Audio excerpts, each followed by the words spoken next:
Dear students, കഴിഞ്ഞ ഒരു വീഡിയോയിൽ നമ്മൾ പ്രധാനമായിട്ട് നോക്കിയത് പ്ലാസ്റ്റിക് എന്ന് പറയുന്ന ടോപ്പിക്കിന് ഇൻട്രൊഡക്ഷൻ, എന്താണ് പ്ലാസ്റ്റിക്, എന്താണ് അതിൻ്റെ ഡെഫിനിഷൻ തുടങ്ങിയ കാര്യങ്ങളാണ് നമ്മൾ ലാസ്റ്റ് വീഡിയോയിൽ പഠിച്ചത്. അതിനുശേഷം പ്ലാസ്റ്റിക്കിൻ്റെ ഗുണങ്ങളെക്കുറിച്ച് നമ്മൾ നോക്കിയിട്ടുണ്ടായിരുന്നു. എന്തൊക്കെയാണ് പ്ലാസ്റ്റിക്കിൻ്റെ അഡ്വാൻറ്റേജസ്, മറ്റ് മെറ്റൽസിനെ അപേക്ഷിച്ചിട്ട് പ്ലാസ്റ്റിക്കിന് വരുന്ന അഡ്വാൻറ്റേജസ് എന്തൊക്കെയാണെന്ന് നമ്മൾ പഠിച്ചിട്ടുണ്ടായിരുന്നു. അതിൽ കഴിഞ്ഞൊരു വീഡിയോയിൽ തന്നെ ഞാൻ സൂചിപ്പിച്ചിട്ടുണ്ടായിരുന്നു, പ്ലാസ്റ്റിക്കിൻ്റെ പ്രധാനമായിട്ടും പ്ലാസ്റ്റിക്കിനെ നമുക്ക് എന്ത് ചെയ്യാൻ പറ്റും, രണ്ടായിട്ട് തരംതിരിക്കാൻ പറ്റും.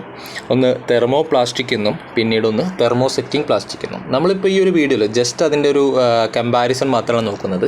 അതിനുശേഷം വരുന്ന വീഡിയോയിൽ നമുക്ക് തെർമോ പ്ലാസ്റ്റിക് എന്താണെന്നും അതുപോലെ തന്നെ തെർമോസെറ്റിംഗ് പ്ലാസ്റ്റിക് എന്താണെന്നും ഡീറ്റെയിൽ ആയിട്ട് തന്നെ നമുക്ക് പഠിക്കാനുണ്ട്. ഓക്കെ, അപ്പോൾ നമുക്ക് ജസ്റ്റ് എന്തൊക്കെയാണ് തെർമോ പ്ലാസ്റ്റിക്, എന്താണ് തെർമോസെറ്റിംഗ് പ്ലാസ്റ്റിക് എന്ന് ജസ്റ്റ് ഒന്ന് നോക്കാം. അതിൽ ഫസ്റ്റ് തന്നെ പറയുന്നുണ്ട്, basic difference between thermoplastic and thermosetting plastic എന്ന് പറഞ്ഞിട്ട് രണ്ട് ടേബിൾ കൊടുത്തിട്ടുണ്ട്. ഒന്നിൽ തെർമോപ്ലാസ്റ്റിക്കും രണ്ടാമത്തെ ടേബിളിൽ തെർമോസെറ്റിംഗ് പ്ലാസ്റ്റിക്സ് എന്നാണ് ടോപ്പിക് ഉള്ളത്. ഓക്കെ, ആദ്യം നമുക്ക് തെർമോപ്ലാസ്റ്റിക്കിൻ്റെ പോയിൻ്റ് ഒന്ന് വായിക്കാം. Thermoplastics variety softens by heat and hardness when cooled down. It can be used by remolding as many time as required. Okay, അപ്പോൾ വളരെ സിമ്പിളായിട്ട് തെർമോപ്ലാസ്റ്റിക്കിൻ്റെ പോയിൻ്റ് കൊടുത്തിട്ടുണ്ട്.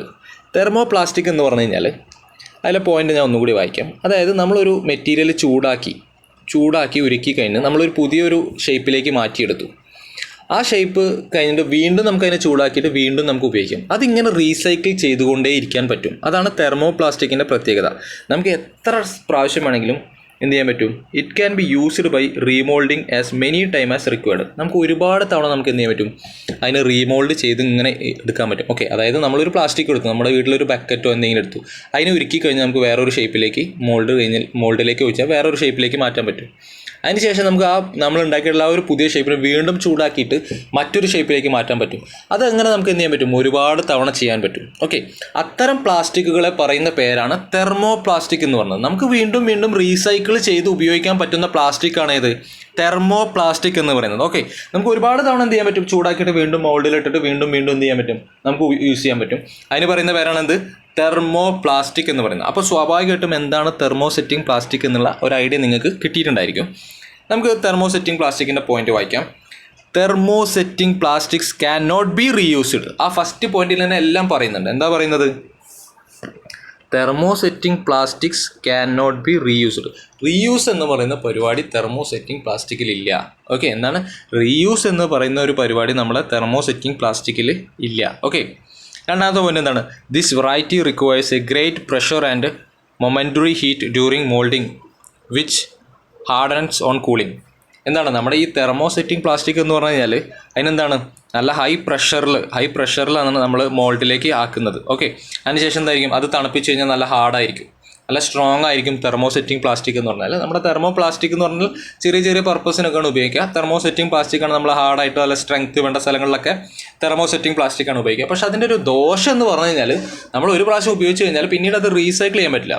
പിന്നീട് അതിനെ ചൂടാക്കിയിട്ട് നമുക്ക് വേറൊരു ഷേപ്പിലോട്ട് മാറ്റാൻ സാധിക്കില്ല. ഓക്കെ, ആ ഒരു പ്രശ്നം മാത്രമാണ് തെർമോസെറ്റിംഗ് പ്ലാസ്റ്റിക്. ആളെന്താണ്, വളരെ സ്ട്രോങ് ആണ്, നല്ല ഹാർഡായിരിക്കും. ചൂടാക്കിയിട്ട് നമ്മളൊരു മോൾഡിൽ ഒഴിച്ച് കൂളായി കഴിഞ്ഞാൽ നല്ല ഹാർഡായിരിക്കും. പക്ഷെ എന്താണ്, റീസൈക്കിൾ എന്ന് പറയുന്ന ഒരു കാര്യം നമുക്ക് ഇതിൽ ചെയ്യാൻ പറ്റില്ല. അപ്പോൾ അതാണ് ഇത് രണ്ടും തമ്മിലുള്ള ഏറ്റവും പ്രധാനപ്പെട്ട ഡിഫറൻസ് എന്ന് പറയുന്നത്. ഓക്കെ, അപ്പോൾ നമ്മൾ ഒന്നും കൂടി പറയുകയാണ്, പ്ലാസ്റ്റിക് എന്ന് പറയുന്നതിനെ നമ്മൾ പ്രധാനമായിട്ടും രണ്ടായിട്ട് തരംതിരിച്ചിട്ടുണ്ട്. തെർമോ പ്ലാസ്റ്റിക്കും അതുപോലെ തന്നെ തെർമോസെറ്റിംഗ് പ്ലാസ്റ്റിക്കും. ഈ രണ്ട് പ്ലാസ്റ്റിക്കിനെ കുറിച്ചും, അതായത് തെർമോ പ്ലാസ്റ്റിക്കിനെ കുറിച്ചിട്ടും അതുപോലെ തന്നെ തെർമോസെറ്റിംഗ് പ്ലാസ്റ്റിക്കിനെ കുറിച്ചും നമുക്ക് എന്തുണ്ട്, ഡീറ്റെയിൽ ആയിട്ട് തന്നെ പഠിക്കാനുണ്ട്. അപ്പോൾ നിങ്ങൾ ജസ്റ്റ് ഒന്ന് മനസ്സിലാക്കി വയ്ക്കുക, തെർമോ പ്ലാസ്റ്റിക് എന്ന് പറഞ്ഞു കഴിഞ്ഞാൽ വീണ്ടും നമുക്ക് എന്ത് ചെയ്യാൻ പറ്റും, റീസൈക്കിൾ ചെയ്തിട്ട് ഉപയോഗിക്കാൻ പറ്റും. വേറൊരു ചൂടാക്കിയിട്ട് വേറൊരു മോൾഡിലേക്കൊക്കെ ഒഴിച്ചിട്ട് വീണ്ടും നമുക്ക് ഉപയോഗിക്കാൻ പറ്റുന്നതിനാണ് നമ്മൾ തെർമോ പ്ലാസ്റ്റിക് എന്ന് പറയുക.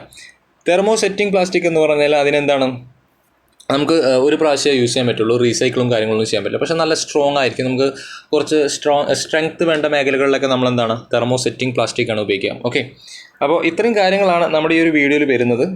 പ്ലാസ്റ്റിക്കിൻ്റെ രണ്ട് ടൈപ്പ്, തെർമോ പ്ലാസ്റ്റിക്കിനെ കുറിച്ചിട്ടും അതുപോലെ തെർമോസെറ്റിംഗ് പ്ലാസ്റ്റിക്കിനെ കുറിച്ചിട്ടാണ് നമ്മൾ ഈ ഒരു വീഡിയോയിൽ ചർച്ച ചെയ്തത്. അപ്പോൾ ഇതിൻ്റെ കൂടുതലായിട്ടുള്ള ഡീറ്റെയിൽസ്, അതിനെക്കുറിച്ചുള്ള അതിൻ്റെ ഫങ്ഷൻസ്, അതെവിടേക്കാണ് ഉപയോഗിക്കുക, അതിൻ്റെ പ്രോപ്പർട്ടീസ്, അത്തരം കാര്യങ്ങളൊക്കെ നമ്മൾ വരുന്ന ദിവസം അടുത്ത വീഡിയോയിൽ പഠിക്കും. ഓക്കെ, അപ്പോൾ ഇത്രയാണ് ഈ ഒരു വീഡിയോയിലുള്ളത്. Thank you.